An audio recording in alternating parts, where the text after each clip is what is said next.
Hey everyone, thanks for tuning in. If you're not familiar with this vehicle, this is my 2014 Ram 2500, and last year I bought it wrecked at auction, and I ended up having to put a frame and a front end and a front axle under it along with a bunch of other parts. And I wanted to make a video about how it's held up over this past year and past 8,000 miles. So if we take a walk around the outside, it looks pretty much the same as it did when I finished it. I've been using it, so I haven't bothered to take it to the dent shop and have the dents taken out of the sides. They're not really bothering me that much. Some more dents on the bedside over here, but I'm not really going to worry about those since how I'm using it as a work truck. So like I said, the exterior is holding up really well. Haven't had any issues, any paint issues or anything like that. And from a drivability standpoint, knock on wood, it's been pretty reliable. It's been used to haul mulch. I've had the trailer hooked up to it many times hauling broken project cars. It's made several trips over to my property hauling the tractor and trailer. So I use it as an actual truck. It's not just a car to get me from A to B like most people with their trucks. So outside, like I said, looks good. The inside needed a lot of help, if you recall. So when I bought it, it was a Georgia farm truck, and the interior was completely trashed, just completely covered with orange clay. And I scrubbed the interior probably 4 or 5 times, and it looked okay, but down in the grain of the dash and in pretty much every crack and crevice, you could still see the orange dirt. So I ended up buying a steamer with some nylon brush attachments, and I went in and scrubbed around like every edge, scrubbed down inside all of the grains on the door, on the dash, everywhere that I could reach, and it did a really nice job cleaning it up. So between doing that and putting a coat of 303 aerospace protectant on it, the interior cleaned up really well, and I think it looks pretty good now. Considering it's a work truck, it's pretty clean.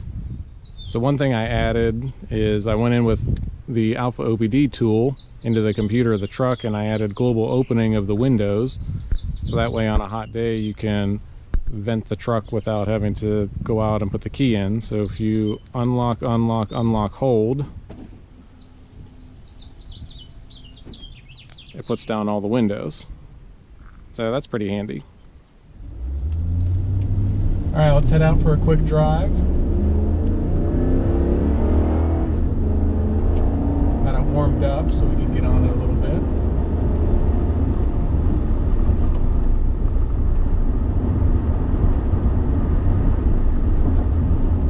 Runs as well as it did when I first got it on the road. Running a little hard there. Stability control says no.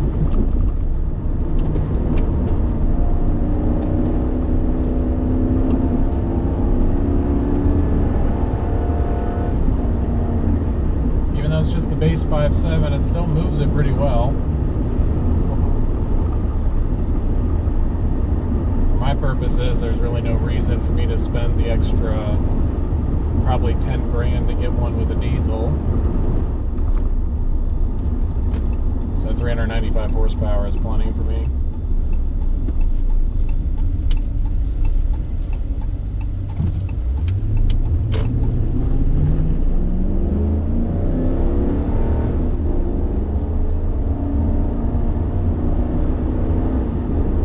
Great, boom, boom, boom through the gears.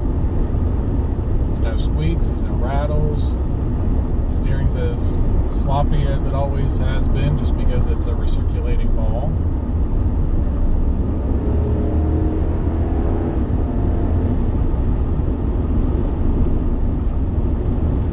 Yeah, this thing will haul ass if you need it to.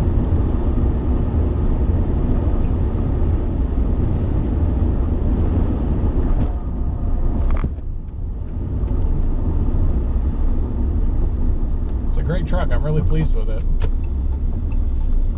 And even though it was full of a lot of frustration and a shitload more work than I anticipated. It's definitely been useful and pretty robust so far. So, alright, well now that we've done a quick walk around of the truck, I guess I'll talk about some of the repairs that I've made. And the list is pretty short, and it's mostly, I would call most of this normal maintenance items. I don't think I could attribute any of these to the accident repair.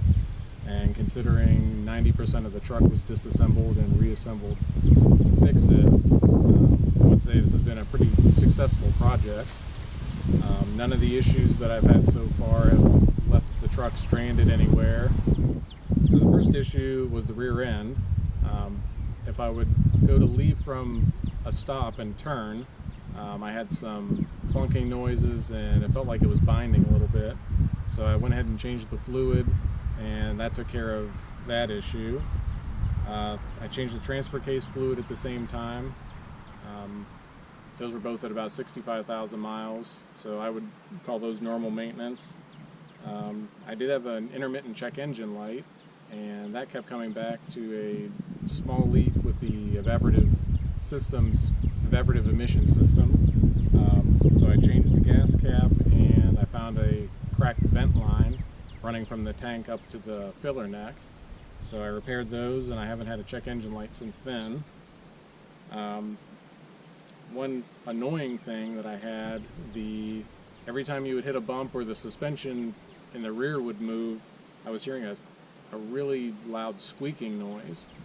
And after some investigation, I found that it was the emergency brake cables squeaking against the metal bracket that they hang on, or the metal hanger that they're in. So the type of rubber that they're encased in is really sticky, and whenever it would rub against the metal bracket, it just had a horrible squeaking noise. So I wrapped those in electrical tape, and that noise has gone away. So one non-maintenance item repair that I made, a couple months ago I had gone to Charlotte to pick up a wrecked car, and on the way back it was maybe 70 degrees and flat cruising at 70 miles an hour on the highway, and I had flipped over to the transmission temperature screen, and I noticed that it was getting warm. It wasn't overheating, but it was reading probably about 30 degrees warmer than what the normal temperature should be. And with a little bit of, pretty much a quick look on Google, I had found that a lot of people complain about the thermal block that's between the transmission and the transmission cooler going bad. So it's pretty much a mechanical thermostat that opens and closes to send fluid to the cooler and back to the transmission. And in a lot of cases they'll stick closed or partially closed and overheat the transmission.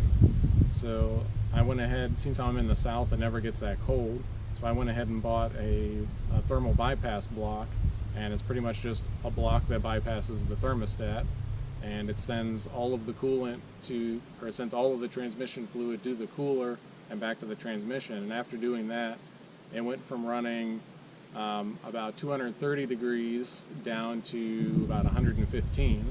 So that was the issue, and it made a huge difference.